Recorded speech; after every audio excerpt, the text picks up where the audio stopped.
தான் என் பொண்ணு கல்யாணத்தை வச்சிருக்கிறேன். ஒரு 50,000 மட்டும் நம்ம பக்கமா தள்ளிடுமா? ஆமாம்மா, எனக்கு கொடுக்க வேண்டிய பங்குல கூட அந்த பட்டுப்புடவையை சேர்த்து கொடுத்தா கொஞ்சம் நல்லா இருக்கும். ஆளாளுக்கு பேச்சு வாக்கில் என்னையும் மறந்துடாதீங்க. கஷ்டப்பட்டு நான் வாயை கோணலா வச்சு கையை மடிச்சு வச்சு நடிச்சுக்கிட்டு இருக்கேன். எனக்கு எதுவும் இல்ல, யாருக்கும் எதுவும் இல்லாம பண்ணிடுவேன்.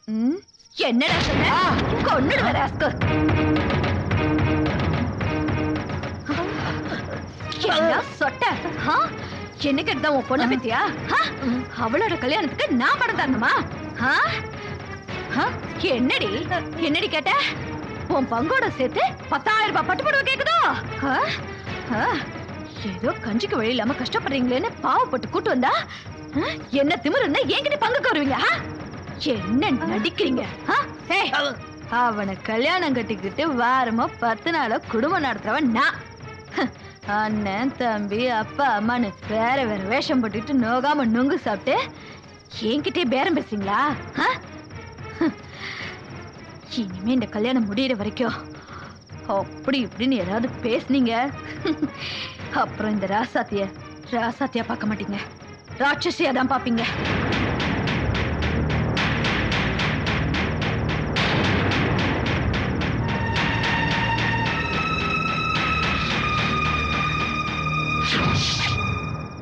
டேய், என்னடா சொல்ற?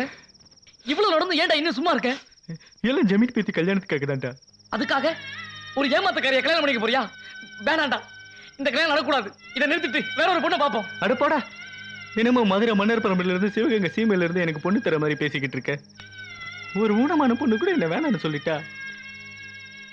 உண்மையோ பொய்யோ நல்லதோ கெட்டதோ என் வாழ்க்கையில ஒரு கல்யாணம் நடந்துட்டு தான் போட்டுமே. டேய் டேய் டேய், கல்யாணம் முடிஞ்சா அந்த பொண்ணு உன்னோட ஓடி போயிடுவாடா.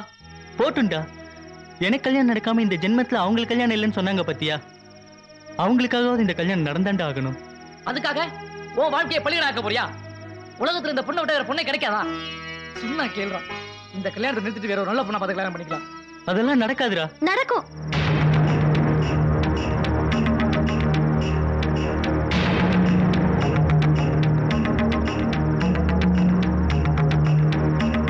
சிங்கமுத்து, ராசப்பங்கிட்ட நான் கொஞ்சம்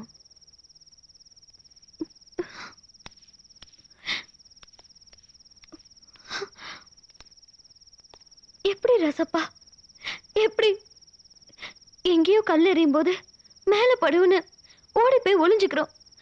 ஆனா நீ தான் மேல பாறாங்கல்ல விழுதுன்னு தெரிஞ்சோம் அசையாம நிக்கிறிய. எப்படி ராசப்பா? இல்லம்மா, அது வந்து தப்பான பொண்ணுன்னு தெரிஞ்சும் எப்படி ராசப்பா இந்த கல்யாணத்துக்கு சம்மதிக்கிற? இது வரைக்கும் உனக்கு கை போயிடுச்சு, அதனால கல்யாணம் நின்னு போயிடுச்சு. எப்படியாவது கல்யாணத்தை நடத்தணும்னு மட்டும்தான் நான் நினைச்சேன். அதனாலதான் உனக்கு பொண்ணு தேடி அலைஞ்சேன். இப்பதான் தெரியுது உனக்கு தேவை கல்யாணம் மட்டும் இல்ல, ஒரு நல்ல வாழ்க்கை துணை. இனிமே உனக்கு எந்த பொண்ணையும் பார்க்க போறதில்ல. உன் கை போறதுக்கு காரணமா இருந்த நானே உன் கைய பிடிக்கிறதுன்னு முடிவு பண்ணிட்டேன். என்னம்மா சொல்றீங்க? நாளைக்கு நம்ம 2 பேருக்கும் கல்யாணம். என்னம்மா இப்படி பெரிய பெரிய வார்த்தைலாம் பேசுறீங்க? ஒருத்தர் மேல பாவப்பட்டா காசு பணம் கொடுக்கலாம், சொத்து பத்து கொடுக்கலாம், தன்னோட வாழ்க்கையே தரங்கிறது எந்த வகையிலமா நியாயம்? அப்படி கிடைக்கிற வாழ்க்கையில நீங்களும் சந்தோஷமா இருக்க முடியாது, நானும் சந்தோஷமா இருக்க முடியாது. வேணும்னா இந்த கல்யாணத்தை நிறுத்திட்டு வேற பொண்ணு பார்க்கலாமா? இல்ல ராசப்பா, எனக்கு நம்பிக்கை இல்ல. உனக்கு எந்த பொண்ணு பார்த்தாலும் அவ ஆத்மார்த்தமா உன் கூட வாழ்வாங்கிற நம்பிக்கை எனக்கு இல்ல. அதனாலதான் நானே உன்னை கல்யாணம் பண்ணிக்கிறேன்னு சொல்றேன். 25 வருஷமா பிரிஞ்சிருந்த உங்க அப்பாவும் தாத்தாவும் இப்பதான் ஒண்ணு சேர்ந்திருக்காங்க. எனக்கு விவரம் தெரிஞ்ச நாள்ல இருந்து உங்க தாத்தா இவ்வளவு சந்தோஷமா இருந்து நான் பார்த்ததே இல்லை. நீங்க சொல்ற மாதிரி மட்டும் நம்ம கல்யாணம் நடந்ததுன்னா உங்க தாத்தாவோட சந்தோஷம் குருவி கூட்டுல கல்லெறிஞ்ச மாதிரி ஆயிடும். அந்த பாவத்துக்கு என்ன ஆளாக்கிறாதீங்க. இல்ல ராசப்பா, நான் உனக்கு பண்ண பாவத்துக்காக தினம் தினம் செத்துக்கிட்டு இருக்கேன். அந்த வேதனையை என்னால தாங்கிக்க முடியல. அதனாலதான் இந்த முடிவு எடுத்தேன். இல்லம்மா, நான் வேண்டாம், நீ எதுவும் பேச வேண்டாம். உன்னை அழ வச்சு என்னால நிம்மதியா இருக்க முடியாது. முடிவா சொல்றேன், நாளைக்கு காலையில மலைக்கோவில்ல மன பொண்ணா காத்துக்கிட்டு இருப்பேன். விடிஞ்சா மாப்பிள்ளையா வந்து என் கழுத்துக்கு மாலை போடு, இல்ல என் பொணத்துக்கு தான் நீ மாலை போடணும்.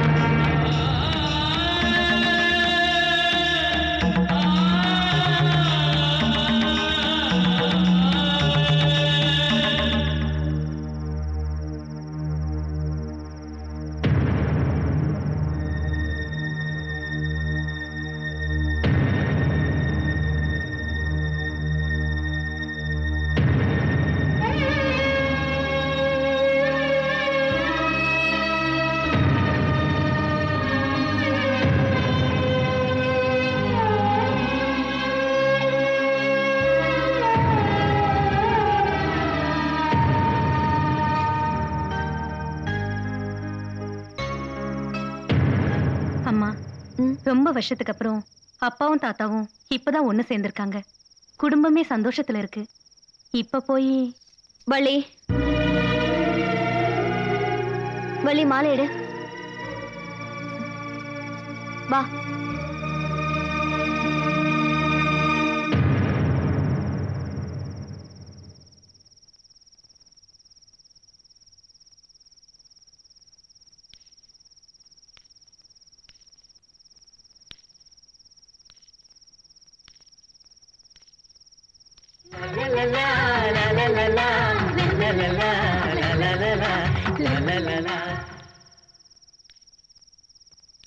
நாளைக்கு காலையில மணக்கோவில்ல மணப்பொண்ணா காத்துக்கிட்டு இருப்பேன்.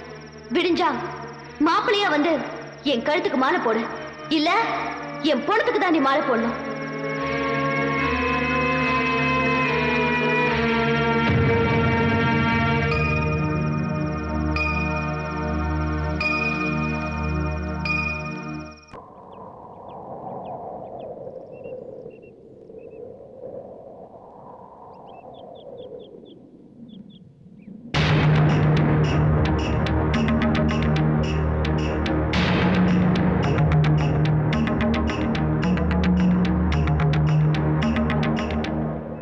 அம்மா, இனிமேலும் ராசப்பன் வருவாங்கிற நம்பிக்கை எனக்கு இல்ல. கண்டிப்பா வருவாரு. இப்ப கூட ஒண்ணும் கெட்டு போயிடல. உங்க மனசை மாத்திக்கங்கம்மா. வாங்கம்மா, போயிடலாம். இல்ல வள்ளி, இங்க இருந்து நான் போறதா இருந்தா ராசப்பனும் நானும் புருஷன் பொண்டாட்டியா தான் போவோம்.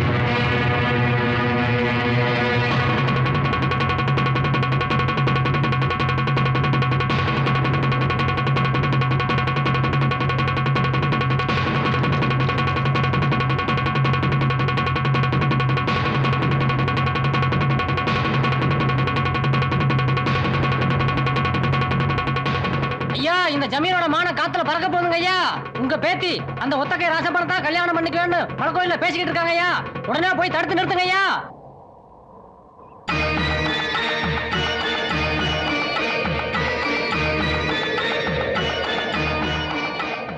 நான் சொல்லல வள்ளி, ராசப்பன் வருவாருன்னு.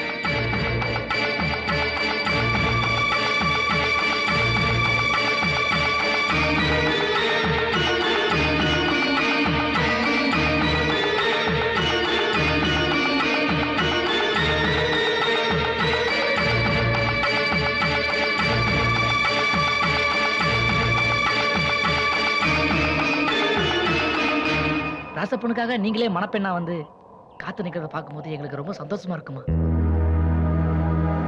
ஆனா நீங்க அவனை கல்யாணம் பண்ணணும்னு மனசளவுல கூட நினைச்சது கிடையாது. ஆனா இப்போ பண்ண தப்புக்கு பிராயச்சித்தமா அவனை நீங்க கல்யாணம் பண்ணணும்னு நினைக்கிறீங்க. வேணாமா, அது உங்க வாழ்க்கைக்கு பெரிய தண்டனை ஆயிடும். கல்யாணங்கிறது வெறும் மாலையை மாத்திக்கிற சமாச்சாரம் இல்லம்மா, மனசை மாத்திக்கிற விஷயம். நீங்க எடுத்த முடிவுதாம்மா. உங்க விருப்பப்படியே ராசப்பனுக்கு இன்னைக்கு ஒரு நல்ல வாழ்க்கை துணை கிடைச்சிருக்கு.